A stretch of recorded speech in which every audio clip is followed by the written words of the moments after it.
ভারতের ছেড়ে দেওয়া পানিতে বিপজ্জনকভাবে বাড়ছে পাকিস্তানের চেনাব, রাভি ও শতদ্রুত নদীর পানি। পরিস্থিতি সামাল দিতে পাঞ্জাবের একটি তীর রক্ষা বাঁধ বিস্ফোরক দিয়ে উড়িয়ে দিয়েছে দেশটির কর্তৃপক্ষ। এরই মধ্যে 15 জনের মৃত্যুর খবর পাওয়া গেছে। ক্ষতিগ্রস্ত হয়েছে অন্তত 6 লাখ মানুষ। এদিকে পাঞ্জাব প্রদেশ জুড়ে জারি করা হয়েছে সর্বোচ্চ সতর্কতা। চারিদিকে থই থই করছে পানি, ডুবে আছে ঘরবাড়ি, রাস্তাঘাট সহ বিভিন্ন স্থাপনা। ভারতের ছেড়ে দেয়া পানিতে এ দৃশ্য এখন পাকিস্তানের পাঞ্জাব প্রদেশের।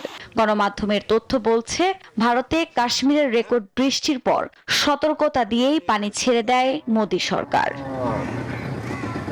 এতে পাকিস্তানের চেনাব, রাবি ও শতদ্রু নদীর পানি বেড়েছে বিপজ্জনকভাবে। ক্ষতিগ্রস্ত হয়েছে অন্তত 6 লাখ মানুষ। সেই সঙ্গে পুরো ডুবে গেছে কর্তারপুর এলাকা। অঞ্চলটি থেকে 1.5 শতাধিক তীর্থযাত্রীকে উদ্ধার করেছে উদ্ধারকর্মীরা। একমাত্র স্মার্ট সিটি বসুন্ধরা, আধুনিকতায় এক ধাপ এগিয়ে। এছাড়া গুজরানওয়ালা বিভাগে বেশ কয়েকজন হতাহতের ঘটনাও ঘটেছে। পাঞ্জাব প্রদেশ জুড়ে জারি করা হয়েছে সর্বোচ্চ সতর্কতা। লাহোরেও বন্যার আশঙ্কা করা হচ্ছে। এ অবস্থায় দুর্ঘটনা এড়াতে 1.5 লাখের বেশি মানুষকে নিরাপদ স্থানে সরিয়ে নেওয়া হয়েছে। 263টি ত্রাণ এবং 161টি চিকিৎসা শিবির স্থাপন করেছে কর্তৃপক্ষ।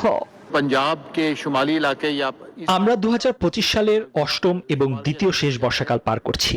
গতরাতে ভারত অধিকৃত কাশ্মীরের উত্তরাঞ্চলে প্রচুর বৃষ্টিপাত হয়েছে।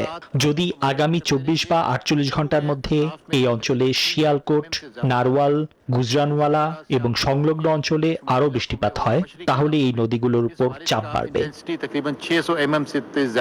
এদিকে পানির চাপ কমাতে চেনাব নদীর কাদির বাঁধের তীর রক্ষা অংশ বিস্ফোরণ ঘটিয়ে উড়িয়ে দিয়েছে পাকিস্তান কর্তৃপক্ষ।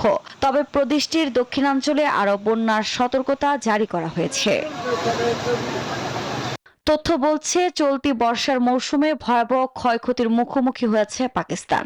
দেশটিতে গত জুন মাস থেকে শুরু হওয়া অবিরাম বর্ষণের পর ভূমিধস ও বন্যায় মৃত্যু এরই মধ্যে 800 ছাড়িয়েছে। আফরিন মৌ, নিউজ 24।